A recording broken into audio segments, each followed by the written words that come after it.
नमस्कार, यो हो समाचारमा स्वागत छ। म दिपेश घिमिरे। म शशि नेपाल। सुरु गरौँ अहिलेसम्मका प्रमुख समाचारबाट।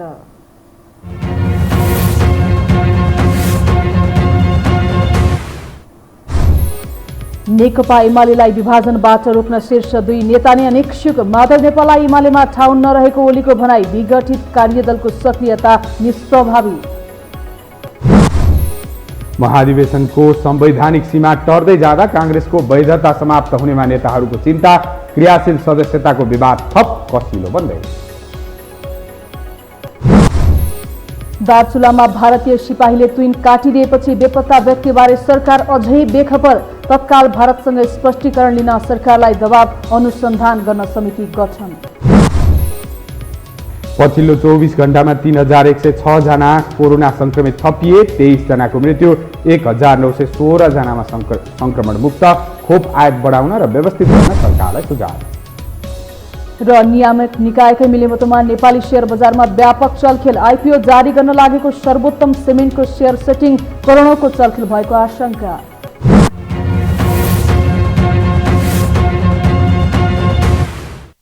अब समाचार विस्तारमा। नेकपा एमालेका अध्यक्ष केपी शर्मा ओलीले माधव नेपाल लगायतलाई पार्टीमा कुनै ठाउँ नभएको अडान राख्नु भएको छ। पार्टीको काठमाडौँ जिल्ला कमिटीले आज आयोजना गरेको बैठकमा बोल्दै उहाँले माधव नेपाल सहितका नेताहरूलाई मुख्य अपराधीको रूपमा चित्रण गर्दै उनीहरूलाई पार्टीमा कुनै ठाउँ नरहेको प्रस्ट्याउनु भएको हो।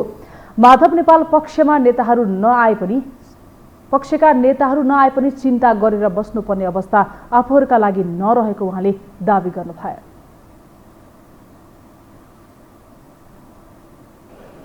माधव नेपाल जस्ता आन्दोलन विरोधी देशद्रोहीहरूलाई कुनै ठाउँ छैन यस पार्टीमा।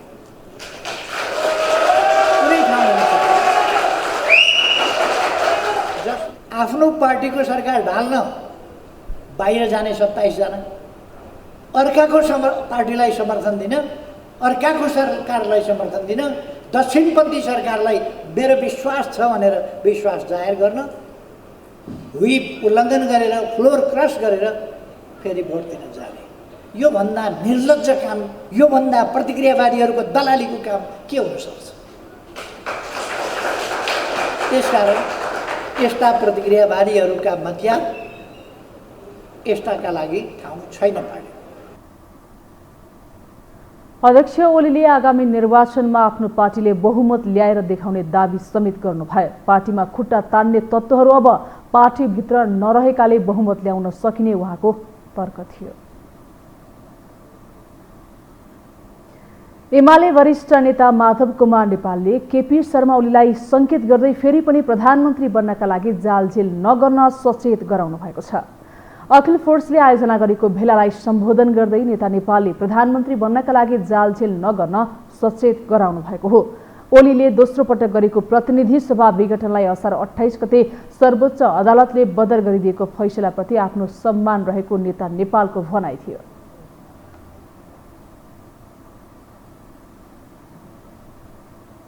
सर्वोच्च अदालतप्रति हामी सम्मान जाहेर गर्न चाहन्छौँ र ती सबै सांसदहरू, प्रतिनिधि सभाका सदस्यहरू जसले संविधानको रक्षा गर्न, प्रतिनिधि सभाको रक्षा गर्न र आफैलाई बचाउन जोगाउन प्रतिसभा विघटनबाट रोकेका छन्, भोट खसालेर यो सरकारलाई ल्याएका छन्। त्यसैले यो सरकारले राम्रो काम गर्नुपर्छ। अब यो प्रतिसभालाई फेरि विघटन गर्ने कसैले पनि दुस्साहस नगरोस्। फेरि फर्केर प्रधानमन्त्री बन्छु कि भने ठानेर जालझेल षड्यन्त्र कसैले नगरोस्। जे गर्नु छ पारदर्शी तरिकाले हुनेछ। नेता नेपालले प्रतिनिधि सभा जोगाउन, सांसद पद जोगाउन, विधि जोगाउनका लागि आफूहरूले वर्तमान सरकारलाई विश्वासको मत दिएको जिकिर गर्नुभयो। नेकपा एमालेको विघटित एकता कार्यदलका नेताहरूले पार्टी एकतालाई छिटो टुङ्ग्याउनु पर्नेमा जोड दिएका छन्। नेकपा एमाले संसदीय दलको कार्यालय सिंहदरबारमा आज बसेको विघटित एकता कार्यदलको बैठकमा नेताहरूले पार्टीमा थप क्षति पुग्ने निष्कर्ष निकाल्दै पार्टी एकतालाई छिटो टुङ्ग्याउनु पर्नेमा जोड दिएका हुन्।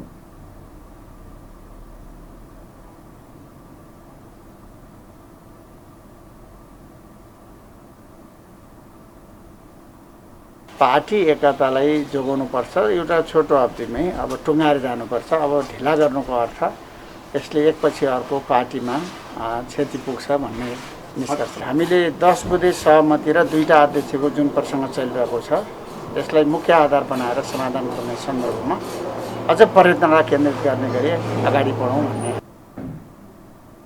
नेकपा एमालेका अध्यक्ष केपी शर्मा ओलीले आज पार्टीको स्थायी समिति बैठक बोलाउनु भएको थियो। त्यसमा माधव नेपाल पक्ष सहभागी हुने नहुने बारे मौन देखिएको छ। नेपाल पक्षले पार्टीभित्र 2 अध्यक्षको व्यवस्था हुनुपर्ने प्रस्ताव बाहिर ल्याएको छ भने अध्यक्ष ओली पक्षले विघटित पार्टी एकता कार्यदलले सहमति जुटाएको 10 बुँदे सहमतिलाई मुख्य आधार बनाएर पार्टी एकता टुङ्गो लगाउनुपर्ने अडान राख्दै आएको छ। नेकपा एमालेको स्थायी कमिटी बैठक स्थगित भएको छ। पार्टीभित्रको विवाद समाधान गर्न गठित कार्यदलको प्रगति विवरण सुनेर अध्यक्ष केपी शर्मा ओलीले बैठक भोलिसम्मका लागि स्थगित गर्नुभएको हो। एमाले उपाध्यक्ष वामदेव गौतमले भने विघटित कार्यदलका सदस्यहरूले वरिष्ठ नेता माधव कुमार नेपालसँग छलफल गर्नका लागि समय माग गरेपछि बैठक स्थगित भएको जानकारी दिनुभयो। भोलि 3 बजेसम्म विवादको निचोड निकाल्ने गरी प्रयास हुने गौतमले बताउनुभयो।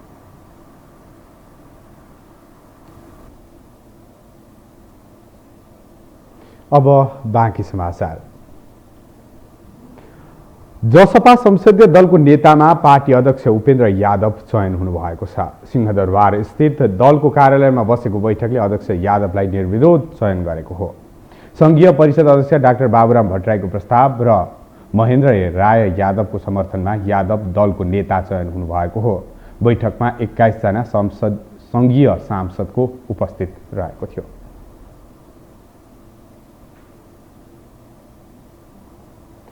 अन्योलतामा प्रवेश नेपाली कांग्रेसको 14औं महाधिवेशन कहिले र कसरी हुन्छ भन्ने अझै स्पष्ट भइसकेको छैन। क्रियाशील सदस्यताको विवादले अल्झिएको महाधिवेशनको कार्यतालिका सत्ता यात्राले थप गिजोलिएको देखिन्छ। भदौभित्र महाधिवेशन सम्पन्न नभए कांग्रेसलाई आइपर्ने कठिनाई के हो त? एक रिपोर्ट। नेपाली कांग्रेसको आन्तरिक किचलो र गुटको समीकरणको प्रभावस्वरूप 14औं महाधिवेशन पटक पटक सारिएको छ। कहिले कोरोना महामारी, कहिले राजनीतिक अस्थिरतालाई देखाएर आफ्नो पक्षमा माहौल नबनेका कारण कांग्रेस नेतृत्वले महाधिवेशनको संघारमा आएर मिति सार्ने खेल खेल्दै आएको छ। यही साउन 12 गतेबाट सुरु हुने ओडा अधिवेशन कांग्रेसको सरि नै सकेको छ। अब भदौमा हुने 16 गतेदेखिको महाधिवेशनको कार्यतालिका पनि सर्ने निश्चित प्राय छ। अब त महाधिवेशन सार्ने संवैधानिक सुविधा पनि कांग्रेससँग छैन। तथापि तोकिएकै मितिमा महाधिवेशन गराउने भन्दा कसरी हुन्छ टार्ने बाटोमा मात्रै केन्द्रीय नेताहरूको ध्यान गएको देखिन्छ। जिल्लाहरूमा कोरोना संक्रमण बढेको र क्रियाशील सदस्यताको विवाद समेत कतिपय जिल्लामा मिली नसकेका कारण ओडा तहको अधिवेशन स्थगित गर्नु परेको कांग्रेसको संस्थापन पक्षको तर्क छ। क्रियाशील सदस्यता विवाद समाधान गर्न नसकेर समितिले बाँकी काम पनि नेतृत्वलाई नै बुझाएको छ। तर अब यस्तो तर्कले पार्टी नचल्ने भन्दै असन्तुष्ट नेताहरूले खुलेरै पार्टी नेतृत्वको विरोध गर्न थालेका छन्। परिणाममा हामीले हाम्रो पार्टीलाई विधि सम्मत चलाउन सकेका छैनौँ। विधि सम्मत अहिले यस्तो पनि हुन्छ, पार्टी कार्यालयमा दर्जनौं साथीहरू अनसन बस्नुभएको, जोसुकै होस्, जुनसुकै पक्षको बसेको होस्, त्यहाँ बसेको मान्छे त कांग्रेस बसेको, के भनेर बसेको, पार्टीको सदस्यताको बारेमा बसेको। अब हामीले देशमा थिति बसाल्नुपर्छ भनिरहँदै गर्दा हामीले हाम्रो पार्टीमा त थिति बसाल्न सकिरहेका छैनौँ। सङ्कट छ, अप्ठ्यारो छ। यस्तै बेलामा नेतृत्वले समस्याको समाधान दिने भनेको सङ्कटको बेलामा हामीले कुनै न कुनै उपाय खोजेर हाम्रो अधिवेशनको काम सम्पन्न गर्नुपर्नेछ। साना साना राजनैतिक विषयमा समेत अदालत धाउने र राजनीतिमा नयाँ नयाँ तरङ्ग आइरहेको बेला कसैले सर्वोच्च अदालतमा नेपाली कांग्रेसको वैधताबारे मुद्दा दर्ता गराए कांग्रेस ठूलो राजनैतिक सङ्कटमा पर्ने नेताहरूको चिन्ता छ। भर्खरै सत्ताको बागडोर सम्हालेको पार्टी सभापति शेरबहादुर देउवालाई पार्टी महाधिवेशन र सत्ताको तालाचाबी सम्हाल्न हम्मे परेको देखिन्छ। मन्त्रीमण्डल विस्तार गर्नै नसकेर अलपत्र परेको प्रधानमन्त्री देउवा अब महाधिवेशनमा कहिले केन्द्रित हुने हुन् अनिश्चितता देखिएको छ। समयमा क्रियाशील विवाद चर्कँदै गएपछि त्यसले टुङ्ग्याउन सकेन र आज चाहिँ नि प्रतिवेदन बुझाएको छ। त्यो बुझाएपछि अब निर्वाचन आयोग मार्फत त्यो हाम्रो वडा स्तरमा आउँछ त्यो लिस्टहरू, सूचीहरू। त्यसपछि नै अब यही बिचमा केन्द्रीय कार्य समिति बसेर चाहिँ नि महाधिवेशनको चाहिँ कार्यतालिका हेरफेर गरेर भाद्रको पहिलो हप्तादेखि हाम्रो वडा स्तरको महाधिवेशन सुरु हुन्छ। अब त्यो सुरु हुनु कि विधान सम्मत सुरु हुन्छ, संविधान सम्बन्धी होइन, त्यसलाई चाहिँ नि महाधिवेशन भएको मानिन्छ। तर त्यसको चाहिँ नि अन्तिम जुन केन्द्र मार्गदर्शन अब कार्तिकमा पुग्न सक्छ र असार मसान असोज मसान पनि पुग्न सक्छ। त्यहाँ मार्गदर्शन चाहिँ नहुने प्रश्न छैन। तोकिएकै समयमा महाधिवेशन गर्न नसक्दा लोकतान्त्रिक भनिएको नेपाली काङ्ग्रेसको साख बिस्तारै धर्मराउँदै गएको छ। काङ्ग्रेसले भदौमा पनि महाधिवेशन गर्न नसके उसँग स्पष्ट रूपमा संवैधानिक वैधताको प्रश्न उठ्नेछ। अब काङ्ग्रेसको नेतृत्वलाई छलछाम गरेर सस्तो कारणहरू देखाएर महाधिवेशन सार्ने र छुट पाउने सम्भावना देखिन्न। 5 विद्यार्थी संगठनले दार्चुलामा तुइनबाट खसेर एक व्यक्ति नदीमा बेपत्ता भएको घटनाप्रति प्रधानमन्त्री शेरबहादुर देउवाको ध्यानकर्षण गराएका छन्।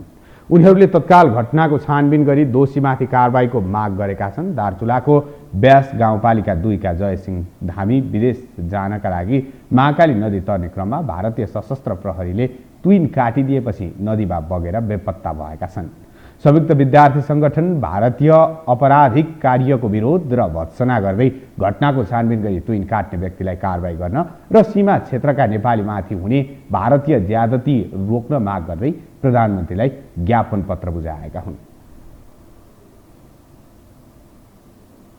महाकालीमा तुइन तर्दै गर्दा भारतीय सुरक्षाकर्मीले डोरी चुट्याइदिएपछि दार्चुलाको ब्यास गाउँपालिका 2 का जयसिंह धामी शुक्रबार बेपत्ता भए, जसको वास्तविकता अझै बाहिर आएको छैन।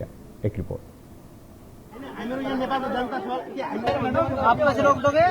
नेपाल भारत सीमावर्ती क्षेत्रमा बसेका भारतीय सुरक्षाकर्मीले नेपालीहरूलाई दुःख मात्र दिँदैनन्, पाए ज्यानै लिन पछि पर्दैनन्, जसको नियति शुक्रबार दार्चुलाको ब्यास गाउँपालिका 2 का जयसिंह धामीले बेहोरेका छन्। ब्यास गाउँपालिका 2 राङथाङ बस्तीका करिब 35 वर्षीय जयसिंह धामी शुक्रबार बिहान वैदेशिक रोजगारको सपना बोकेर काठमाडौँको यात्रामा निस्किएका थिए। बिहानको 7 बजे उनीसहित घरबाट निस्किएका स्थानीयहरू आधा घण्टा हिँडिसकेपछि महाकाली नदीमाथि लगाइएको तुइन नजिक पुगे।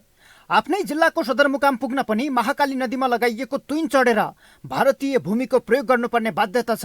उनीहरूमध्ये केही त नदी तर्न सफल भए, तर जयसिंह धामीले तुइन तर्दै गरेको डोरी भारतीय सुरक्षाकर्मी एसएसबीका सिपाहीले बाँधिएको रुखबाट छुटाइदियो।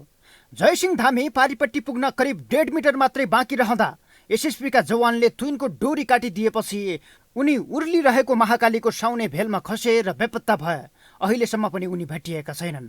प्रत्यक्षदर्शी स्थानीयका अनुसार जयसिंह महाकालीमा खसेपछि एसएसबीका जवान तुइन काटेको फलामको आरासहित ब्यारेकतर्फ भागेका थिए। मतलब एसएसबी वान पुजाग्न थियो उही टाइममा नै नपुजाएको थियो। घाट एसएसबी नै काट्यो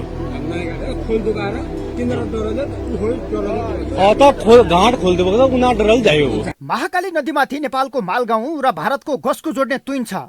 यही तुइन मार्फत ब्यास गाउँपालिका वासीले ओहोर दोहोर गर्न थालेको 21 वर्ष भयो। यसअघि पनि भारतीय सुरक्षाकर्मीले बेला बेला तुइन निकालेर दुःख दिने गरेका थिए। यसपटक त तुइनमाथि मानिस भएकै बेला डोरी काटेर भारतीय अर्धसैनिक एसएसपीले आपराधिक मानसिकता प्रदर्शन गरेको हो। स्थानीयहरू अहिले भन्छन्, हामी निरीह भएर त्यो कारुणिक दृश्य हेर्न मात्रै सक्यौं। एसएसबीको गाली कुटपिट गर्ने र धम्क्याउने काम त हामीले वर्षौंदेखि सहेकै थियौं। अहिले आएर कल्पना नै नगरेको अमानवीय घटना हामीमाथि भएको छ। यो विषयमा जिल्ला प्रशासन कार्यालय दार्चुलालाई बुझ्दा अहिलेसम्म वास्तविकता नआएको बतायो। उसले यतिसम्म निकममा जवाब दिएको छ कि तुइनमा भएको व्यक्ति जयसिंह नै हो र एसएसबीले नै डोरी काटेको हो भन्ने के ग्यारेन्टी भन्दै भारतीयको बचाउको भाषा नेपाली अधिकारीले बोलेका छन्। त्यो अहिलेसम्म पुष्टि भइसकेको छैन के सम्बन्धित भारतीयले काटेर अनि मान्छे झरेको भन्ने होइन। हिजो भएको घटना हो। तपाईहरुले अहिलेसम्म पनि आधिकारिकता पुष्टि भएको छैन भन्नुहुन्छ। तपाईकै जिल्लामा भएको घटना हो। त्यो त पर्छ क्रममा छ त। अब छानबिन भन्ने कुरा त हेर्ने बित्तिकै देख्ने बित्तिकै भइहाल्ने कुरा होइन नि। एकजनाको बयानमै आधारित भएर हामीले ल यस्तो रहेछ भनिहाल्न पनि मिलेन होइन। अब त्यो एकजनाको घटनाक्रमलाई लिएर ल यस्तो रहेछ भन्ने कुरा दुई देश बिचको सम्बन्धको कुरा छ है। अनि दुई देश बिचको सम्बन्धमा नेपालीहरूले मात्रै ज्यान गुमाउनु पर्छ भन्ने छ र? अनि ज्यान गुमाउनु पर्छ भन्ने छैन र, तर अब भएको हो कि होइन भन्ने कुरा हामीहरू पुरै प्रमाणित नहुने एकचोटि बोलिहाल्न कसरी मिल्यो त प्रशासन। 2073 को फागुन 26 गते कञ्चनपुरमा भारतीय एसएसबीको गोली लागेर गोविन्द गौतमको ज्यान गएको थियो। भारतीय सुरक्षाकर्मीबाट मात्रै होइन, चिनिया सेनाले समेत 2016 सालमा मुस्ताङ सीमा क्षेत्रमा नेपाली सेनाका जमदार बम प्रसाद बास्कोटाको बिना कारण ज्यान लिएको थियो। त्यति बेलाका प्रधानमन्त्री बीपी कोइरालाले चिनिया समकक्षीको विरोध र यथार्थ माग गरेपछि चिनिया प्रधानमन्त्री चाउ एनलाईले माफी मागेर 50,000 जरिवाना तिरेका थिए। त्यही घटनामा चाहिँ चिनिया प्रधानमन्त्री चाउ एनलाईले पनि माफी माग्दै 50,000 रुपियाँ चाहिँ क्षतिपूर्ति दिएका हुन्। अब भनेको एउटै घटनामा दुईटा सुपर पावर एसियाका ठुला देशहरूलाई एउटै घटनामा नेपालको प्रधानमन्त्रीले माफी मगाएको छ। दुवै देशलाई दुवै प्रधानमन्त्रीलाई एउटै घटनामा माफी मगाउने काम चाहिँ बीपी कोइरालाले गर्नुभएको। नेपालको त्यो बेला गौरवशाली साख थियो। अहिलेको सरकार र प्रशासन यथार्थ भन्न समेत खुट्टा कमाउँछन्। सीमा मिचेको विरोध गर्दा किशुनदेव यादव, वासुदेव शाह जस्ता नेपालीको एसएसबीले प्राण लिएको थियो। अहिले दार्चुला घटनामा गृह मन्त्रालयले छानबिन समिति बनाएको छ। सत्य तथ्य छानबिन गर्न विद्यार्थी संगठनहरूले पनि सरकारलाई दबाब दिएका छन्। अब छिटो अनुसन्धान सम्पन्न गरेर भारतीयको ज्यादती विरुद्ध सरकार दरिलोसँग प्रस्तुत हुन जरुरी छ। यो हो टेलिभिजनका लागि सन्तोष बिके थापा, काठमाडौँ। हामीसँग समाचार बाँकी नै छन्, अहिलेलाई विश्राम।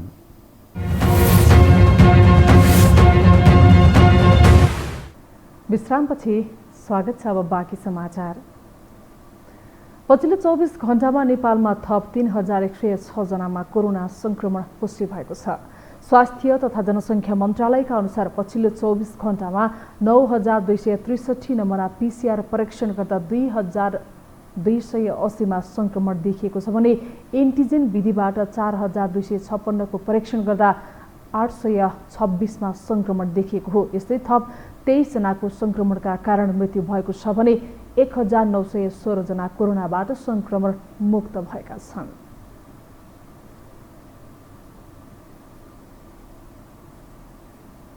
नेपाली कांग्रेसका नेता प्रकाश मानसिंहले सबै नागरिकलाई कोभिड शिल्डको दोस्रो डोज खोप तत्काल उपलब्ध गराउन सरकारसँग माग गर्नुभएको छ।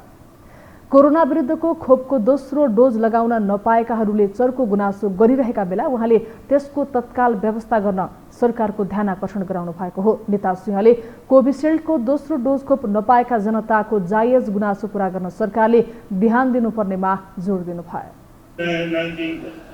रोकथाम नियन्त्रण गर्नको लागि जुन अहिले भर्खर चाहिँ परिवर्तन भएको सरकारले त्यसमा पनि विशेष गरेर प्रधानमन्त्रीज्यूले चाहिँ पार्लिमेन्टमा मेरो चाहिँ पहिलो काम खोप दिने हो, दोस्रो काम पनि खोप दिने हो, तेस्रो प्राथमिकता पनि खोपै हो भनेर उहाँले जुन भन्नुभयो, उहाँले चाहिँ त्यही अनुसारको चाहिँ कदमहरू यो चाहिँ एक्सनबाट चाहिँ देखिनु पर्यो भन्ने कुरामा म चाहिँ उहाँको चाहिँ ध्यान आकर्षण गर्न चाहन्छु। नेता सिंहले कोरोना विरुद्धको खोप सबै नागरिकलाई पुर्याउन सरकारले प्राथमिकता दिए पनि सोही अनुसारको काम गर्न नसकेको गुनासो समेत गर्नुभयो।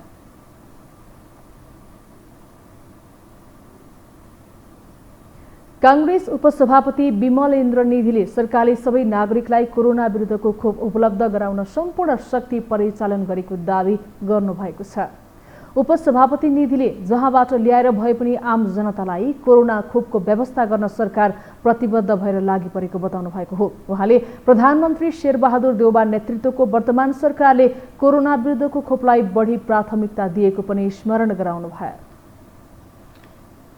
भनेपछि खोपलाई सबभन्दा बढी प्राथमिकता नेपालको सरकारले दिएको छ र संसारको सबै सरकारहरूले दिएको छ। र अहिले हामीले खोपको व्यवस्थापनमा हाम्रो सम्पूर्ण शक्ति लागेको छ।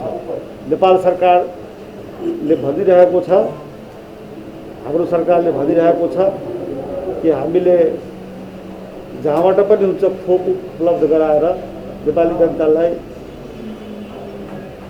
यो खोप उपलब्ध गराउँछु, खोप दिलाउँछु भनेर त्यो जरुरी छ। अहिले समाचार हामीले सुनिरहेका छौँ, कोरोनाको तेस्रो लहर पनि आउँदैछ र तेस्रो लहरमा खास गरेर बालबच्चा प्रभावित हुने खतराको अनुमान तपाईँको गरेको छ। त्यसको लागि अहिलेदेखि नै हामीले तयारी गर्नुपर्दछ। उपसभापति निधिले कोरोनाबाट मुक्ति पाउने उपायको खोजी गर्न आयुर्वेद चिकित्सकसँग आग्रह पनि गर्नुभएको छ।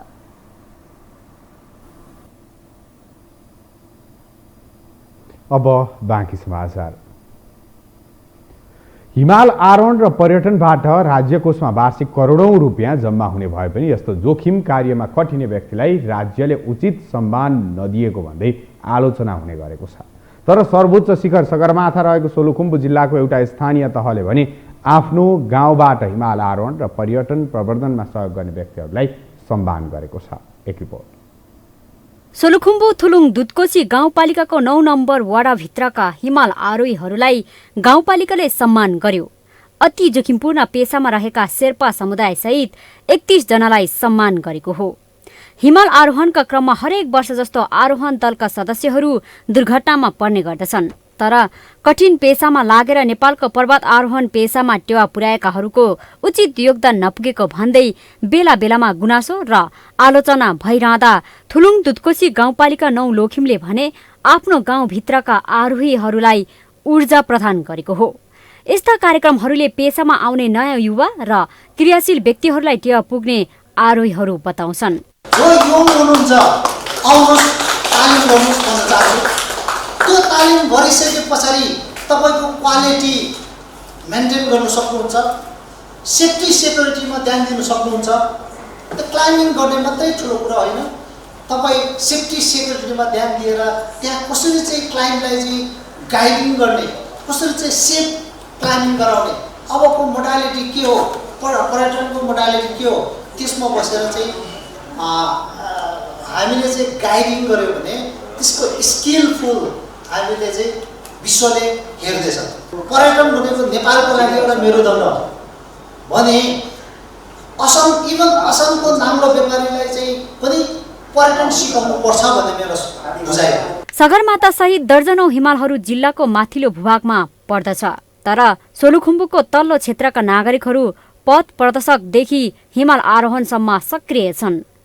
ट्रेकिङबाट पनि सयौं व्यक्तिहरूले राम्रो रोजगारी पाएका छन्। तर महिला ट्रेकिङ गाइडहरूको संख्या यस क्षेत्रमा नगण्य मात्रामा छन्। त्यसो त महिलाहरूको संख्या वृद्धिमा पनि गाउँपालिकाका जनप्रतिनिधिले प्रशिक्षणको कार्यक्रम आयोजना गरेको छ। आज जो 30 जना चाहिँ महानुभावजीहरू तपाईँ साहसी हुनुहुन्छ। हाम्रो गाउँपालिकाको नाम उच्च पार्ने तपाईँहरूले हुनुहुन्छ। हाम्रो नेपालको प्रति तपाईँले हुनुहुन्छ, नेपालको सम्पत्ति तपाईँले हुनुहुन्छ। तपाईँको जुन चाहिँ यो साहसिक यात्रा छ, यो साहसिक यात्रा निरन्तरता पाओस् र म आग्रह गर्न चाहन्छु। भोलि अहिले स्थानीय सरकारको प्रमुख रूपमा हाम्रो पालिका प्रमुख हुनुहुन्छ, उपप्रमुख हुनुहुन्छ। भोलि पर्सि उहाँहरूले फेरि सङ्घीय सरकारको प्रतिनिधित्व रूपमा पनि पुग्नु होला।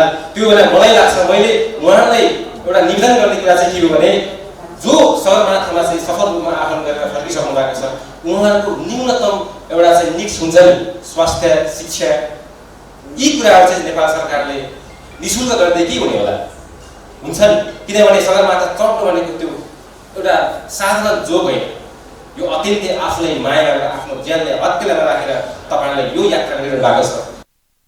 पर्यटन प्रवर्धनका लागि जनशक्ति तयार पार्ने सोलुखुम्बुको तल्लो भेगलाई पनि खुम्बुको झैं पर्यटकीय आकर्षणका लागि पूर्वाधारहरू निर्माणमा गाउँपालिकाले जोड दिएको छ। व्यवस्थित बाटो लुङ्गासम्मको व्यवस्थित बाटो मात्र बनाउने हो भने नेपालमा यो जुन किसिमको टुरिस्ट आउँछन् अहिले त्यसको चाहिँ 20 गुणा बढी टुरिस्टहरू नेपाल भित्रिन्छन्। त्यसपछि नेपालीहरूको पर क्यापिटा इन्कम त्यत्तिकै बढ्नेछ। हामी सबैको जीवनस्तर उक्कासिने चाहिँ कुराको ग्यारेन्टी हुनेछ भन्ने कुरा मेरो विश्वास हो।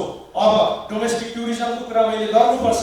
थुलुङ दुधकोशी गाउँपालिकामा हामीले सुके बजारलाई, सुके आसपासलाई विशेष गरी गाउँपालिकाको 3वटा वार्डहरू कोशी पारी छ। धेरै हिसाबले पछि छ त्यो ठाउँलाई हामीले कम्तीमा सोलुखुम्बु जिल्लाको तल्लो सोलुको एउटा पर्यटकीय स्थल बनाउने हिसाबले हामीले प्रयत्न गर्यौं। सगरमाथा राष्ट्रिय निकुञ्ज क्षेत्रमा पर्ने खुम्बुमा वार्षिक 40,000 का हाराहारीमा विदेशी पर्यटकहरू पुग्छन्। ती पर्यटकहरूको पथ प्रदर्शक र अन्य सेवा सुविधाका लागि व्यवसायीका रूपमा कार्यरत जनशक्तिलाई पनि बेला बेलामा तालिम र प्रोत्साहन जरुरी छ। सम्बन्धित स्थानीय तहहरूले यस्ता विषयमा ध्यान दिने र प्रचार नभएका सौन्दर्यले भरिपूर्ण अन्य पर्यटकीय क्षेत्रहरूको प्रवर्धनका लागि ध्यान दिन सके थप रोजगारीको सिर्जना हुने देखिन्छ। यो टेलिभिजनका लागि क्यामेरामा शिर श्रेष्ठका साथमा निरामाया ठटाल, काठमाडौँ।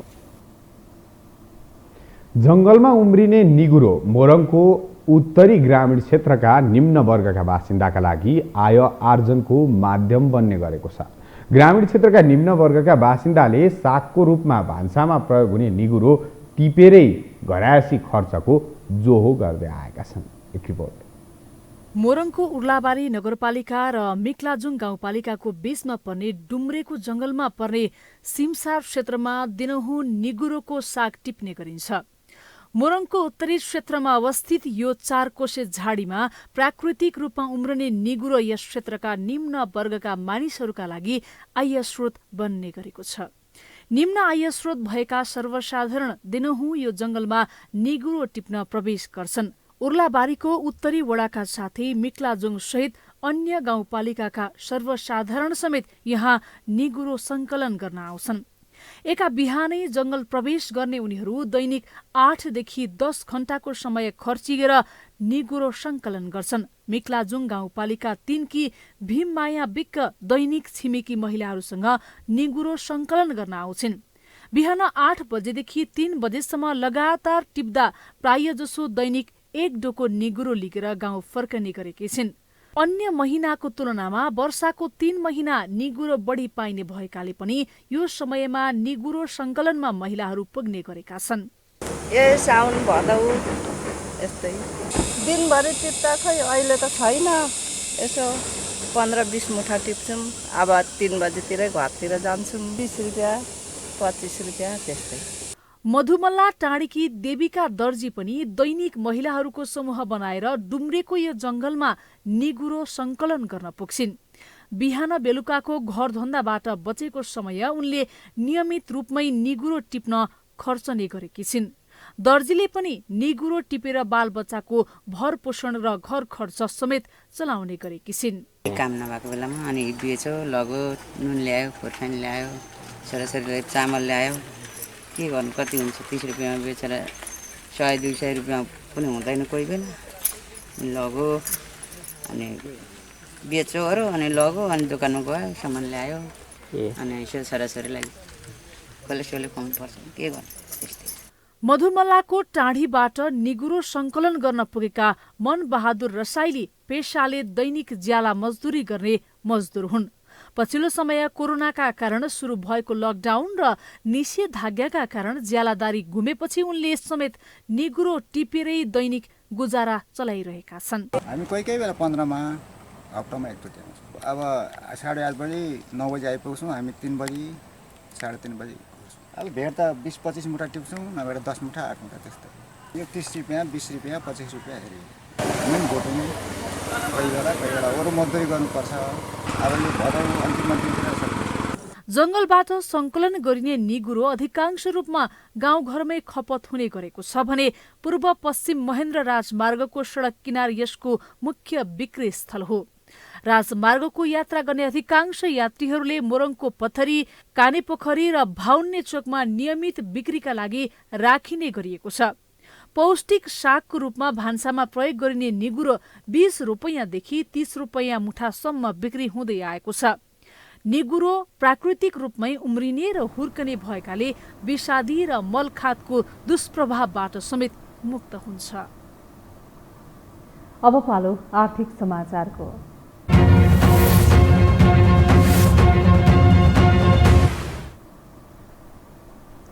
नेपाली शेयर बजार आधुनिकतातर्फ अग्रसर छ। भौतिक रूपमै शेयर दलालकोमा गएर कारोबार गर्ने युग सकिएर डिजिटल युगमा बजार प्रवेश गर्यो। बजारमा अनलाइन मार्फत कारोबार हुन थालेपछि बजारमा चलखेल नहोला भनेका लगानीकर्ता नियामककै सेटिङले निराश बनेका छन्। एक रिपोर्ट। नेपाली शेयर बजारमा बेला बखत चर्चा हुने विषय हो इनसाइडर ट्रेडिङ यानि कि भित्री कारोबार। धितोपत्र सम्बन्धी ऐन 2063 को दफा 91 र 92 भएको व्यवस्था अनुसार नियामक निकायका परिवारले कुनै पनि कम्पनीको शेयर किन्न नमिल्ने भनिएको छ। तर पछिल्लो समय नेपालको शेयर बजारको प्रमुख नियमनकारी निकाय नेपाल धितोपत्र बोर्डका अध्यक्ष तथा सञ्चालककै संलग्नतामा शेयरको भित्री कारोबार भएको तथ्य बाहिरिएको छ। नेपाल धितोपत्र बोर्डका अध्यक्ष भीष्मराज ढुङ्गाना र बोर्ड सञ्चालक समितिका सदस्य समेत रहेका नेपाल उद्योग वाणिज्य महासंघका वरिष्ठ उपाध्यक्ष चन्द्र ढकाल सर्वोत्तम सिमेन्टको धितोपत्रको भित्री कारोबार प्रकरणमा मुछिएका छन्। त्यस्तै नेप्सेका प्रमुख चन्द्रसिंह साउद पनि यही प्रकरणमा मुछिएका छन्। नेपालको शेयर बजारको इतिहासमा पहिलो पटक बुक बिल्डिङ विधिबाट प्राथमिक शेयर जारी गर्न लागेको सर्वोत्तम सिमेन्टको शेयर बोर्ड अध्यक्ष ढुङ्गाना र सदस्य ढकालको परिवारका सदस्यहरूको नाममा खरिद गरिएको खुलेसँगै यति बेला धितोपत्र बजारमा हलचल नै मच्चिएको छ। बोर्ड अध्यक्ष ढुङ्गानाकी छोरी रेविका ढुङ्गानाको नाममा सर्वोत्तमको 11,912 किता शेयर लागत कायम भएको छ। त्यस्तै वरिष्ठ उपाध्यक्ष ढकालका भाइ हेमराज ढकालको नाममा 1,19,117 किता शेयर खरिद भएको पाइएको हो। रेविका बोर्ड अध्यक्षकी आफ्नै विवाहित छोरी हुन् भने हेमराज बोर्ड सदस्य चन्द्र ढकालका सहोदर भाइ हुन्। ढकाल सर्वोत्तम सिमेन्टको बिक्री प्रबन्धक समेत रहेको ग्लोबल आइएमई क्यापिटलको माउ कम्पनी ग्लोबल आइएमई बैंकका मुख्य लगानीकर्ता हुन्। कम्पनीको शेयर मूल्य समेत निर्धारण हुन बाँकी रहेका अवस्थामा बोर्डको जिम्मेवारी तहमा बसेका व्यक्तिहरू नै भित्री कारोबारमा संलग्न भएको देखिँदा नियामक प्रति लगानीकर्ताको विश्वास गुमेको छ। हाम्रो नियामक निकाय पनि अहिले त्यस्तै भएर निस्किएको छ। धितोपत्र बोर्डको अध्यक्षज्यूलाई धेरै राम्रो गरिकन लगानीकर्ताले हेरेको भनेर भन्न म चाहन्न। हाल सर्वोत्तमको चुक्ता पुँजी 3 अर्ब 40 करोड रुपियाँ छ, जसको 15% अर्थात् 60 लाख किता आइपिओ बुक बिल्डिङ विधिबाट जारी गर्ने प्रक्रिया छ। बुक बिल्डिङ विधिबाट आइपिओ निष्कासन प्रक्रिया अघि बढाउन धितोपत्र बोर्डले संस्थागत लगानीकर्ताको सूची समेत तयार पारिसकेको थियो। कम्पनीले प्रतिकिता शेयर मूल्य 750 रुपियाँ कायम गर्न बोर्ड समक्ष प्रस्ताव गरिसकेको थियो। नेपाल धितोपत्र बोर्ड सदस्यको आचार संहिता 2074 अनुसार बोर्डका अध्यक्ष तथा सदस्यले बोर्डबाट अनुमति प्राप्त धितोपत्र व्यवसायी, सूचीकृत संगठित संस्था तथा कारोबारमा आफ्नो पद र नाम दुरुपयोग गरी कुनै पनि किसिमको व्यक्तिगत तथा पारिवारिक फाइदा हुने क्रियाकलापमा संलग्न हुन रोक लगाइएको छ। साथै धितोपत्र सम्बन्धी ऐन 2063ले पनि यस्तो कारोबारलाई सूचनाको दुरुपयोग गर्दै भित्री कारोबार गरेको मानेको छ। इन्साइडर ट्रेडिङ भएको समाचारहरू बाहिरिएपछि अर्थ मन्त्रालयले नेपाल धितोपत्र बोर्डलाई स्पष्टीकरण सोधिसकेको छ। अब कस्तो जवाफ देला बोर्डले त्यो हेर्न बाँकी छ। यो हो टेलिभिजनका लागि बिजनेस ब्युरोको रिपोर्ट। बाँकी नै छन् अहिलेलाई विश्राम।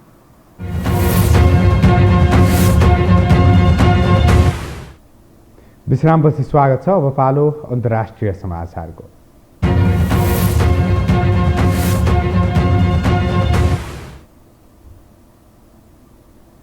अफगानिस्तानको हेरात प्रान्तमा विद्रोहीको आक्रमणमा परि एक अफगान सुरक्षा गार्डको ज्यान गएको छ।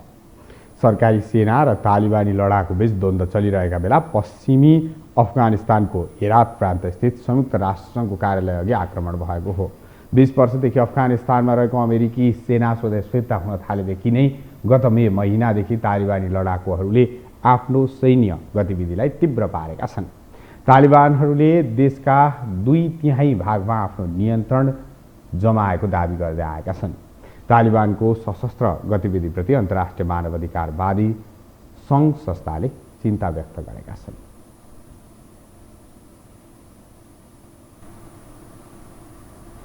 अब पालो खेल समाचार।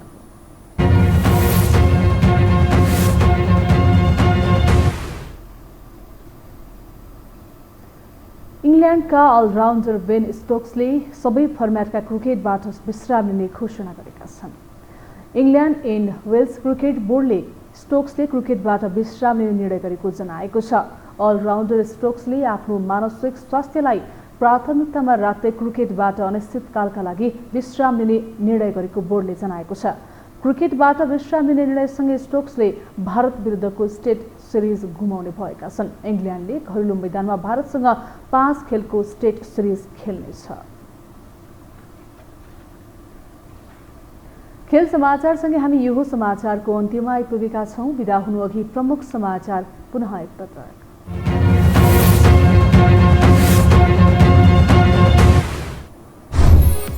नेकपा एमालेलाई विभाजनबाट रोक्न शीर्ष 2 नेता नै अनिच्छुक। माधव नेपाललाई एमालेमा ठाउँ नरहेको ओलीको भनाई। विघटित कार्यदलको सक्रियता निस्प्रभावी। महाधिवेशनको संवैधानिक सीमा टर्दै जाँदा कांग्रेसको वैधता समाप्त हुनेमा नेताहरूको चिन्ता। क्रियाशील सदस्यताको विवाद थप कसिलो बन्दै। दार्चुलामा भारतीय सिपाहीले तुइन काटिदिएपछि बेपत्ता व्यक्तिबारे सरकार अझै बेखबर। तत्काल भारतसँग स्पष्टीकरण लिन सरकारलाई दबाव, अनुसन्धान गर्न समिति गठन। पछिल्लो 24 घण्टामा 3106 जना कोरोना संक्रमित थपिए, 23 जनाको मृत्यु, 1916 जनामा संक्रमण मुक्त। खोप आयात बढाउन र व्यवस्थित गर्न सरकारलाई सुझाव। र नियामक निकायकै मिलेमतोमा नेपाली शेयर बजारमा व्यापक चलखेल। आइपिओ जारी गर्न लागेको सर्वोत्तम सिमेन्टको शेयर सेटिङ, करोडौंको चलखेल भएको आशंका।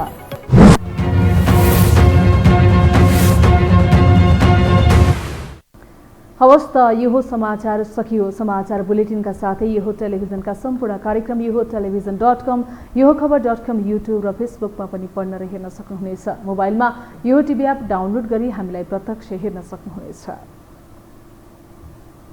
तथ्यसहितको निष्पक्ष समाचारका लागि यो टेलिभिजन हेर्दै गर्नुहोला। नमस्कार।